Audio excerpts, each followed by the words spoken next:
Hobbes' book that he already filled out. So. Okay, this should be interesting. September 2nd, 1970. That's when the world changed. At least that's what my mother said. My name is Patrick McAlpin, and I'm here to give my icebreaker speech this morning. And I hope you enjoy it, and I hope it's not boring to you. I was born in a city far, far from here, St. Petersburg, Florida. And grew up in a family, blue-collar family, a very hard-working family, owned her own business since the day I was born. And born with this older sister, and she still makes my life living hell today. But no, she's great.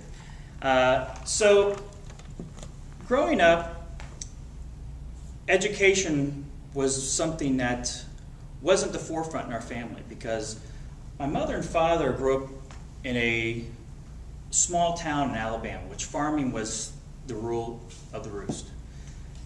What they did was, education was something you got a privilege to go do after you did your work, because putting food on the table was more important than education.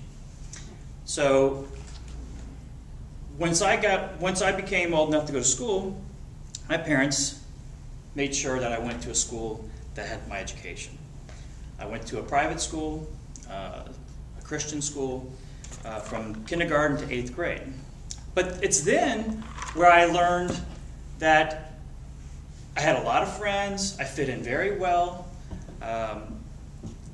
and that I had a lot of skills that people didn't have. How many in here went to school and it was a piece of cake for them? They just had to show up for school and get straight A's. Anybody here do that? Okay, not me, because if you did, I hated you. Not really hated you, envied you, but the thing is that it was never easy for me. I always felt growing up through life that I was not a smart kid. I didn't fit into school. Everybody made school was easy for everybody, and I was the one who was always struggling. Tutored my whole life, trying to keep up with everybody. My parents had me tested in 1st grade, and because they didn't know if I was smart enough to go to the 2nd grade. And my mom goes, okay, go ahead and test them. So they tested me. Sure enough, the reading, writing skills weren't to par. So my mom goes, I know he's not a stupid kid. He's a really clever kid. Can you give him some other tests? So they go, well, we can give him an IQ test. So they gave me an IQ test. And as a kid, you just kind of feel like you're not fitting in, so you just take a test and you don't know what actually happens. Well, I ended up going to 2nd grade anyway because my mom begged, borrowed, and pleaded for me to continue because she knew it would probably hurt my morality. So growing up, always struggled, but one thing I found out that I did that came easy to me. Sports. I always excelled in any sport that I did. Art. I could paint, draw, do whatever I wanted to do to people's beyond their knowledge. And it came easy to me. Also, music came very easy to me. So everything, it was using the other side of my brain other than the part that was telling me to, write, read, and all those kind of things. Everybody here usually has a phobia. And you all probably know what yours is. Mine's a unique phobia. My phobia is spelling. Kind of a strange one, but I can pick out people's, and I can read stuff all day long, but when it comes to, let's say, like evaluating somebody, I sit there and going, gosh, how do I spell that again? I'm going to look like a stupid idiot if I spell this word wrong. And it's just that I see things differently than people do. Well, going through high school, same situation. I dated a girl in school for a couple of years. She was one of those who helped me study. I'd study. And all of a sudden, I'm sitting there for 2 hours trying to get a C on the test. And my girlfriend, in half an hour, she goes, sure, knows the whole test. She didn't take the class. And she's helping me study. That's where I'm like, I just want to strangle those type of people. But, good for them. Because what happened is that 2 months before I graduated school, you have to understand, I was planning on going to work with my family. It was easy. It was an easy road. Just get through school and go work for the family. Piece of cake. Take over the business, be happy. Except I knew I would never be happy working for my family, even though I still do that today. So what I did was I went to they had I'm not sure how you call it, it's something to do with a career day. It's because of a career day in high school. Went through there, walked through there, and found out that, look, something caught my eye.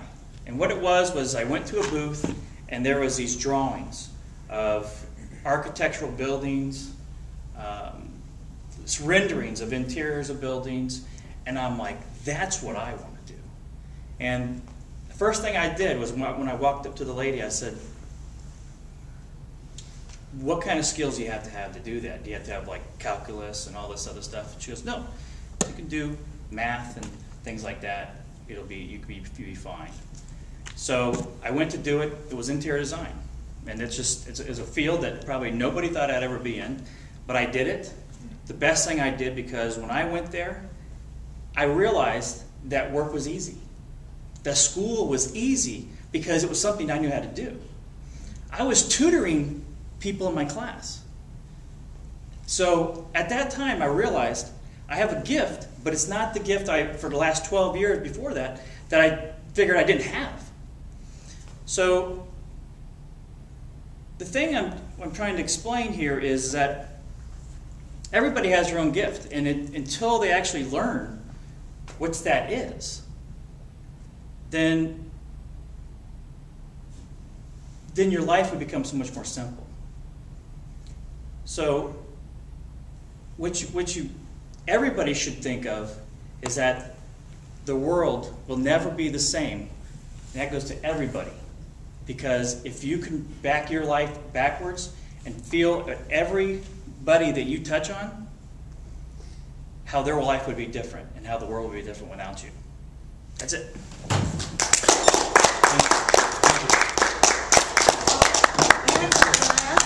Sure. They test your hearing nerve, your visual nerve to the brain to make sure that you could see and hear well? Yeah, the thing is that I forgot to tell you that in first grade, my mom told me later in life that I scored as high as a senior in high school in IQ in first grade. I just didn't think like everybody else. So I didn't fit in, so it made me feel